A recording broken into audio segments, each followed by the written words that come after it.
Si alguien ocupa traducción, traductor, aquí tenemos hermanos que están dispuestos a servirle. Indíquelo levantando su mano y alguien va a ir a su lugar y a su lado ahí le va a estar traduciendo. Si alguien requiere, levante su mano en el nombre del Señor. El Salmo número 51, por favor. Pido la oración por mi mamá. Ella estaba enfermita. Mi esposa hoy no está aquí, está ayudándonos a cuidarla y pido la oración por mi esposa también en el nombre del Señor. Ten piedad de mí, oh Dios, conforme a tu misericordia, conforme a la multitud de tus piedades, borra mis rebeliones. Lávame más y más de mi maldad y límpiame de mi pecado, porque yo reconozco mis rebeliones y mi pecado está siempre delante de mí. Contra ti solo he pecado y he hecho lo malo delante de tus ojos, para que seas reconocido justo en tu palabra y tenido por puro en tu juicio. He aquí en maldad he sido formado y en pecado me concibió mi madre. He aquí tú amas la verdad en lo íntimo y en lo secreto me has hecho comprender sabiduría. Purifícame con hisopo y seré limpio. Lávame y seré más blanco que la nieve. Hazme oír gozo y alegría, y se recrearán los huesos que has abatido. Esconde tu rostro de mis pecados y borra todas mis maldades. Crea en mí, oh Dios, un corazón limpio y renueva un espíritu recto dentro de mí. No me eches de delante de ti y no quites de mí tu santo espíritu. Vuélveme el gozo de tu salvación y espíritu noble me sustente.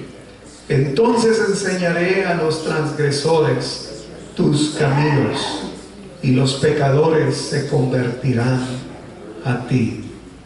Líbrame de homicidios, oh Dios, Dios de mi salvación.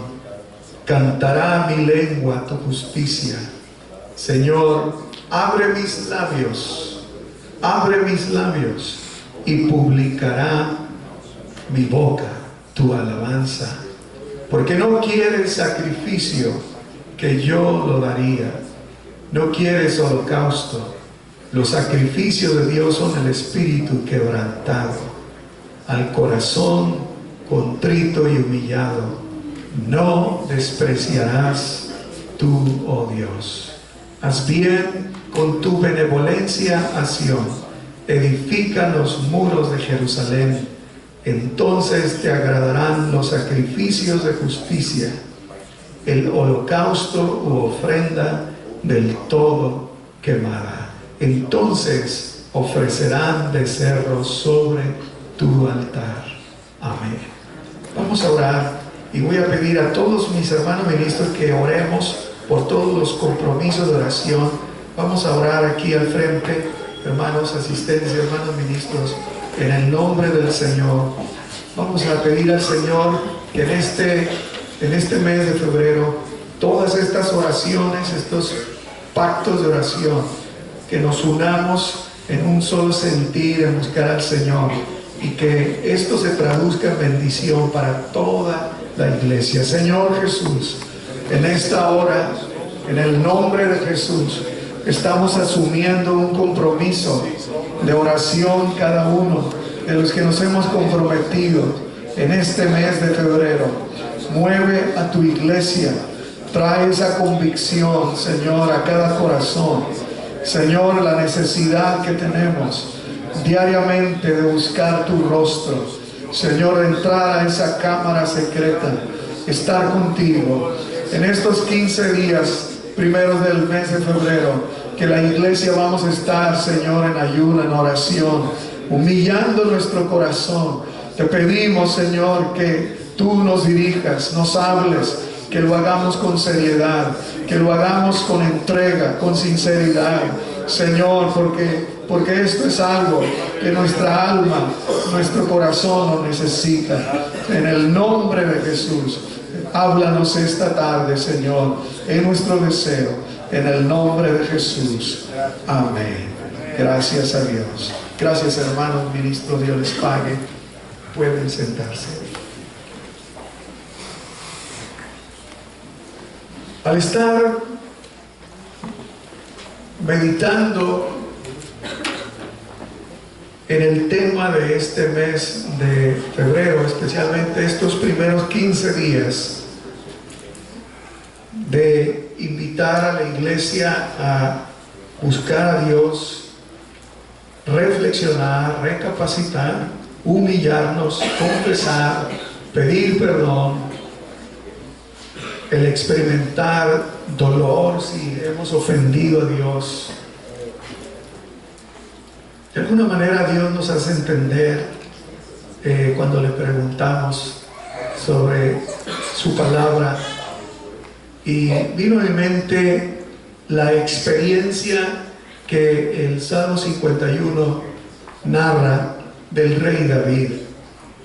Si leemos nosotros en el segundo libro de Samuel, capítulo 11 y 12, ahí tenemos una historia que el escritor narra respecto a un fracaso del rey David. El capítulo 11 particularmente nos pone al tanto de cómo fue ese fracaso de David. Dice ahí el verso primero del capítulo 11 del segundo libro de Samuel, ¿verdad? Que debiendo David salir, el rey, con todos sus ejércitos, él se queda en Jerusalén, y un cierto día él vio a Betsabé, la codició, la manda a traer y comete adulterio con ella. Betsabé era casada, su esposo se llamaba Urías, era uno de los guerreros más fieles y más valientes de David, que le guardaban la espalda al rey. David, cuando se da cuenta de el error tan grande que ha cometido, manda a traer a Urías, y él tiene un plan en su mente de cómo arreglar su error.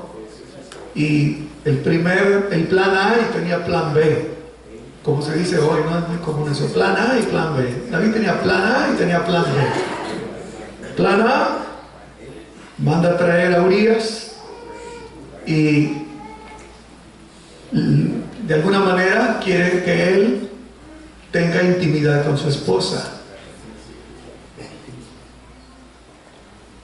Urías demuestra ser más fiel y más leal que el rey David. Él no entra a tener intimidad con su esposa, y David hasta lo quiere embriagar para que fuera de sí logre su objetivo, que él duerma con su esposa, y entonces que sea Urías el que se sienta responsable del pecado de David, de su adulterio, del hijo que iba a nacer. Finalmente el plan A no le resultó a David, y entonces plan B, matarlo. David hace una carta, se la dirige a Joab, que era el general del ejército, y esa carta le dice: mira, Joab, por favor, pon a Urías en el frente de batalla, donde arrecia, más peligroso, la intención era que muriera Urías. David firma esa carta, y cuando se iba a imaginar Urías que al regresar al frente de batalla, en esa carta llevaba su sentencia de muerte. Llega Urías inocente, con Joab el general, entrega la carta del rey David, y sin saber que ahí estaba su sentencia, la abre Joab la carta y se da cuenta de la instrucción del rey. Plan B: ponlo en el lugar donde arrecia más la batalla. La intención es que muera. Y así fue. Joab obedece al rey, y al final Urías murió. Cuando aquella noticia llegó a David, probablemente David suspiró, entre comillas, descansó su cargo de conciencia. Ya se da cuenta, descubre que Betsabé está embarazada, ese hijo es de él. Y vemos nosotros que los pecados de David fundamentalmente fueron tres. David adulteró con Betsabé, David asesinó a Urías, y David ocultó su pecado.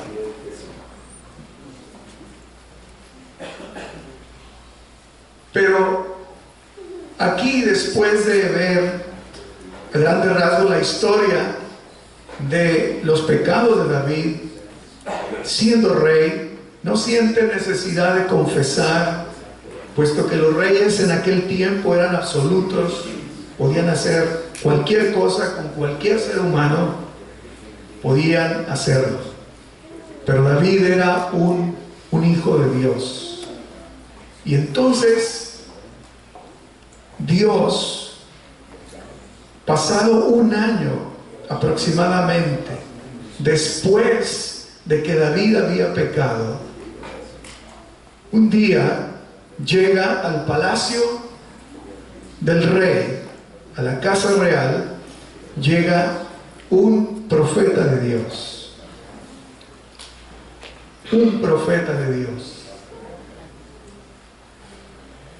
Y le anuncian a David que ahí está el profeta Natán, muy respetado, un hombre íntegro, y llega con David. Yo les invito a que lean ahí el capítulo 12, eso está en el 12, cuando llega Natán el profeta y solicita una audiencia con el rey lo recibe y le dice: oh rey, quiero presentarte un caso.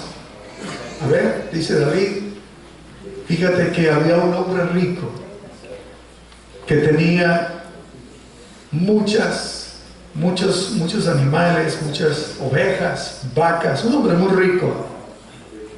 Dice, y un día le llegó un visitante y queriendo ofrecerle lo mejor de comer, dice, en lugar de tomar una de sus ovejas, va con un pobre que solo tenía una y le arrebata su oveja, su única oveja, y esa es la que le ofrece al visitante. Dice David, cuando está escuchando la historia, reacciona violentamente. Dice, el tal hombre, dice, debe de morir, eso es injusto. Protesta David, el rey, ante aquella historia que le está presentando el profeta Natán. Y bueno, entonces cuando David reacciona y se levanta y señala que ese hombre rico es injusto por haber despojado al pobre de su única oveja, entonces Natán se le queda mirando.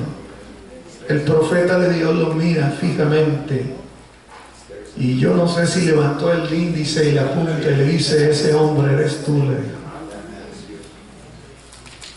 Ese hombre eres tú, David. ¿Se puede usted imaginar lo que él sintió cuando el profeta lo confronta. Ese hombre eres tú. Y entonces, hermanos, qué tremendo. ¿Qué habrá sentido el alma del rey? Se desmoronó, se desquebrajó, se le desencajó el rostro cuando el profeta de Dios trae una palabra del Dios verdadero y justo y le dice a David: tú has pecado. Imagínese usted la reacción del rey, que por un año aproximadamente había escondido su pecado.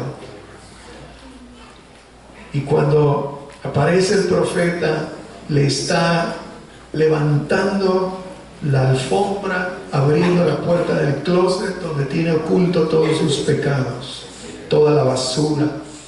Tiene un homicidio, un asesinato ahí. Tiene un abuso de su autoridad excesivo. Tomar la mujer de Urías, uno de sus más leales guerreros, planear su muerte, matarlo de una manera alevosa y ventajosa. Y ahora sentirse desnudo delante de Dios. Oír que el dedo de Dios le está diciendo: yo te he mirado, tú eres ese hombre, tú eres ese hombre. La Biblia dice allí en el capítulo 12 que cuando David recibió esa noticia, toda su vida cambió. Cambió 180 grados. Cambió radicalmente. Dice la Biblia, me llama la atención, que cuando, estoy refiriéndome al segundo libro de Samuel, capítulo 12, verso 1 al 15, que cuando David recibió esa noticia, fíjense que tanto no le afectó positivamente, que tanto no le tocó en su vida, en su alma, que hace David unos cambios drásticos en su vida, toma resoluciones para buscar a Dios. Y yo encontré que se pone en ayuno por 7 días y luego se sale de su casa real. No sé si se fue a un granero o se fue a un cuarto por ahí al campo, pero dice que se tiró a tierra, ahí dormía en la tierra.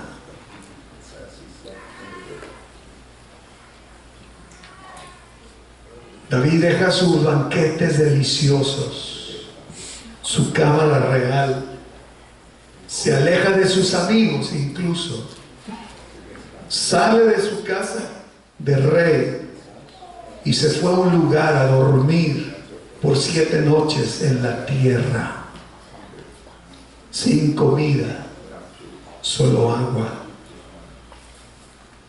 oyendo la voz de su conciencia una y otra vez: tú eres aquel hombre. La voz de Natán: tú eres ese hombre. David y Dios están solos. Hermanos, este cuadro de David es un genuino encuentro con Dios, resultado de Dios confrontando al rey David. Y esto nos lleva a nosotros. La historia es muy amplia y pudiéramos hablar mucho de esto. Es muy rica esta experiencia. Y yo creo que tanto el Salmo 51 como el segundo libro de Samuel, capítulo 11 y 12, están ahí porque nos son una lección para nosotros. Pablo dice que las cosas que antes fueron escritas para nuestro provecho fueron escritas. Y cuando vemos esta historia, y vemos la reacción de David, nos podemos, hermanos, identificar con este rey, con este poeta, con este cantor, con este salmista, con este adorador, porque él había escrito muchos salmos, había tomado la lira, había tomado el arpa y había sido un músico inspirado por Dios. Los demonios le tenían miedo cuando él tomaba el arpa y adoraba al Señor, como fue el caso del rey Saúl. Pero miren ustedes cómo este hombre, en un descuido, parece que David, ahí en el verso 1 del capítulo 11, da a entender que llegó en un momento su reino, su vida se sentía tan fuerte, tan seguro de sí mismo, que ya no siente necesidad de salir a la guerra. Ahora él está en el palacio, y es ahí, en esa ocasión, cuando él, faltando a su deber de salir a la guerra, él allí recibe una de sus mayores heridas en su vida, una herida espiritual, una herida no de flecha, una herida no de espada, pero fue una herida que por poco lo mata David, una herida en el alma, en el corazón, el pecado. ¿Por qué digo esto? Porque cuando leemos el Salmo 51, nos damos cuenta que el pecado a David lo hirió, lo lastimó. Lastimar se me hace una palabra muy suave. Lo hirió, casi lo mata, casi lo derriba de muerte.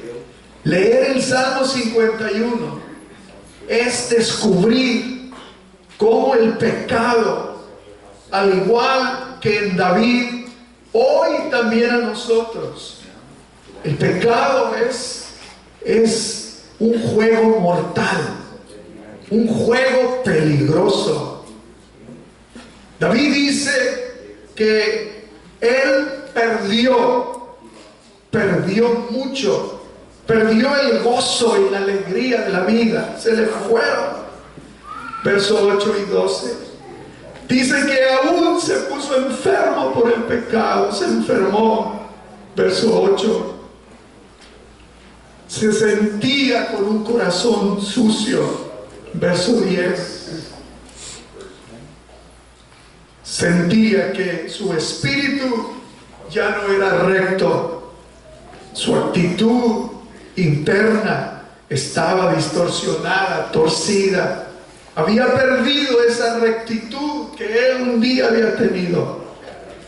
Ya no se sentía que estaba en la presencia de Dios. Verso 11, ya no sentía que se deleitaba en el altar del Señor. Cuando lo oímos en aquellos salmos, es mejor estar un día en tus atrios. Aleluya. Ahora David dice: oh Señor, como deseo volver a sentir tu presencia. Aleluya, gloria a Dios. Ahora ya no siente el Espíritu de Dios. Verso 11, ahora ya no canta David. Verso 14, ya no canta, ya no toma el arpa, porque hasta eso el pecado nos roba la canción. Verso 15, cantar. Verso 14, ya no damos testimonio. Verso 15, porque el pecado nos roba la libertad, nos da vergüenza hablar del Cristo al cual hemos ofendido y fallado. Hermanos, el pecado de David lo ocultó por un año, lo guardó, lo calló, pero el pecado parece ser que para David fue algo que después no puede o no sabe qué hacer con el pecado. El pecado lo tiene atrapado como un pulpo con todos sus tentáculos. El pulpo lo tiene envuelto, abrazado, está en la tela de la araña, la telaraña. David está ahí. ¿Han visto ustedes cómo una mosca cae en una telaraña? ¿Han visto? ¿Han tenido ustedes la curiosidad de ver cómo atrapan las arañas a las moscas? Las telarañas, por cierto, que son casi invisibles, casi no se ven. Esas telarañas de seda finas que son pegajosas, y cuando pasan los insectos no alcanzan a percibir esa trampa. Pero a mí me gusta a veces cuando es el tiempo que salen las arañas y ponen unas telarañas grandes. Me gusta verlas, cómo lo hacen tan ingeniosamente y cómo los incautos insectos son atrapados. Y luego cómo la araña se va hasta donde están y los empieza a devorar. David estaba envuelto, atrapado en una trampa. Allí estaba, imposibilitado, no sabe cómo salir. Así como a veces cuando nosotros somos víctimas del pecado, estamos atrapados en vicios, estamos atrapados en costumbres, estamos ahí inmovilizados por el pecado, haciendo lo que aborrecemos. Como dice Pablo en Romanos 7, miserable hombre de mí, ¿quién me librará de este cuerpo de muerte? Cuando estamos atrapados por el pecado, mirando lo que sabemos que no debemos mirar, hermanos, lo que necesitamos es una confrontación, un encuentro, que vaya la palabra de Dios, que vaya el Espíritu de Dios con todo su poder, que vaya el Espíritu del Señor y traiga convicción de pecado, de juicio y de justicia a nuestra vida. Al escucharlo al Señor hablar a nuestra vida con amor y decirnos y advertirnos que estamos en peligro, que la araña nos va a comer, nos va a matar, el pecado, vamos a hacer una estadística más si no oímos la voz de Dios, si no escuchamos esa palabra del Señor como le fue dada a David por el profeta Natán. Y quiero decir que lo que David había perdido, él ahora lo ve como el hijo pródigo. Cuando está el hijo pródigo, llega a una condición tan baja que él recapacita y dice: ya sé lo que haré. Está ahí entre los cerdos. ¿Alguna vez usted ha estado en un corral de cerdos ahí dándole de comer a los cochinos, a los cerdos? ¿Ha estado usted ahí cerca de un corral de cerdos? ¿Sabe lo que huele un corral de cerdos? El mosquero que hay ahí.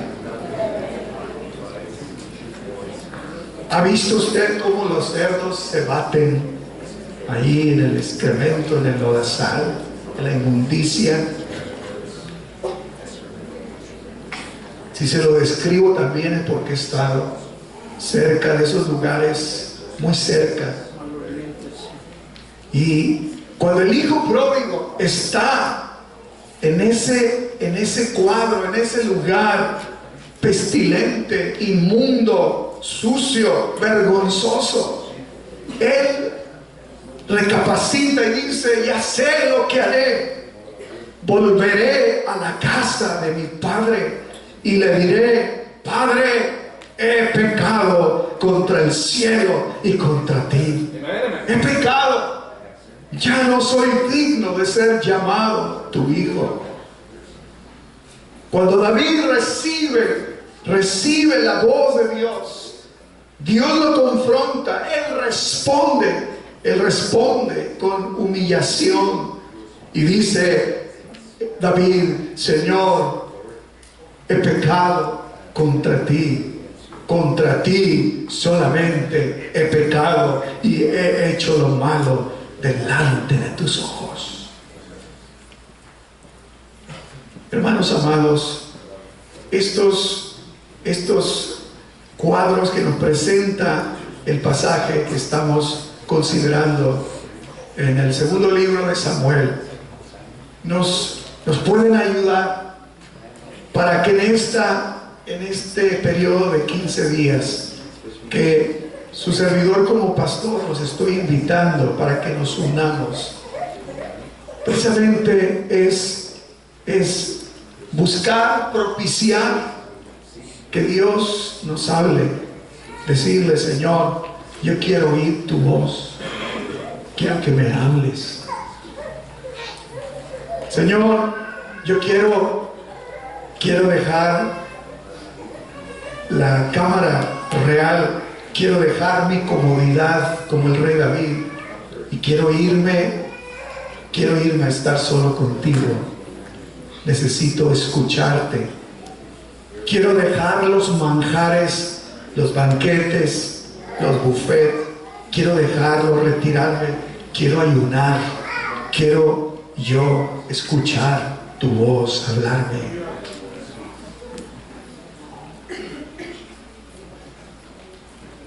Y podemos tomar prestadas las palabras de el Salmo 51 y hacerlas nuestras en oración. Ten piedad de mí, oh Dios, ten piedad. 3 veces David nos dice que el pecado es algo que está ahí, que es pegajoso, que es sucio, que es una mancha. Dice David: borra, lávame, límpiame. Borra mis rebeliones, borra, lávame de mi maldad y límpiame de mi pecado. Lávame como la ropa sucia que está percudida, sucia y necesita lavarse, echársele jabón, cloro, detergente. Límpiame de mi pecado como una mancha. El pecado necesita ser limpiado, una mancha.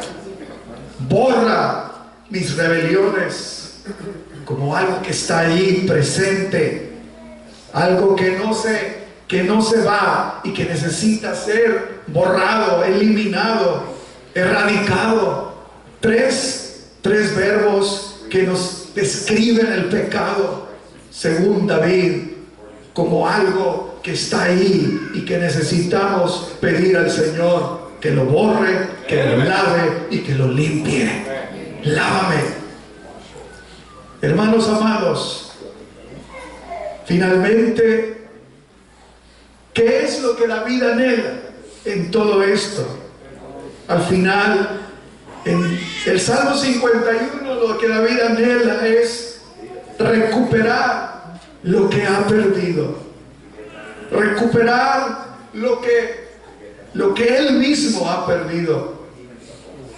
Y entonces David dice que él desea el gozo de su salvación. Vuélveme el gozo de la salvación. Vuélveme. Quiero gozarme. Quiero cantar y quiero volver a llorar. Quiero cantar y quiero volver a sentir en mi corazón el gozo de tu espíritu. Espíritu noble me sustente. No quites, no apartes de mí tu Santo Espíritu. Quiero volver, diríamos hoy nosotros la iglesia, quiero volver a hablar en otras lenguas, porque he dejado de hablar las lenguas del Espíritu Santo. Quiero volver otra vez a dar el fruto del Espíritu Santo. Quiero hacer morir en mí las obras de la carne. Quiero, Señor, que nuevamente quiero dar testimonio de ti, quiero hablar de ti, quiero abrir mis labios y publicar, que mi boca publique tu alabanza. Hermanos amados, el deseo de David es ser restaurado, en una palabra, ser restaurado, volver otra vez a algo semejante a lo que experimentó el hijo pródigo cuando él vuelve a la casa de su padre y el padre lo recibe, lo abraza, el padre lo restaura, y eso es lo que Dios hace. Dios quiere restaurar nuestras vidas. El hijo pródigo va a la casa de su padre y el padre lo abraza con amor.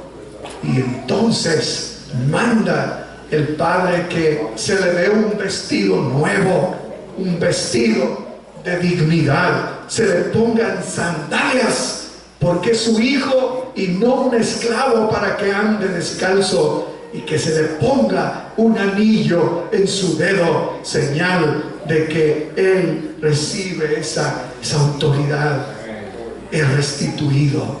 Así también David, él desea nuevamente estar en el lugar que el pecado le robó. Quiero invitarlos, hermanos, en estos 15 días que estaremos orando, ayunando, arrepintiéndonos, examinándonos, confesando, pidiendo perdón, que nos dispongamos a buscar al Señor. Apaguemos la televisión, busquemos estar a solas con Dios. Esto hasta es necesario en estos días, como David, estar más con Dios que con la gente, con los amigos. Ve a tu recámara, cierra la puerta y ora a tu Padre que está en secreto. Y digámosle al Señor: Señor, revélame, enséñame, permíteme ver introspectivamente adentro de mí todo lo que hay en mi corazón. Pésame en tu balanza, Señor, examina mi corazón, Salmo 139, y ve si hay en mí camino de perversidad, y guíame por el camino eterno. Amén. Póngase de pie. Póngase de pie.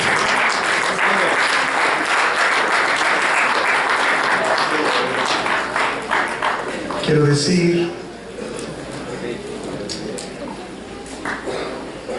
que David duró un año aproximadamente ocultando su pecado,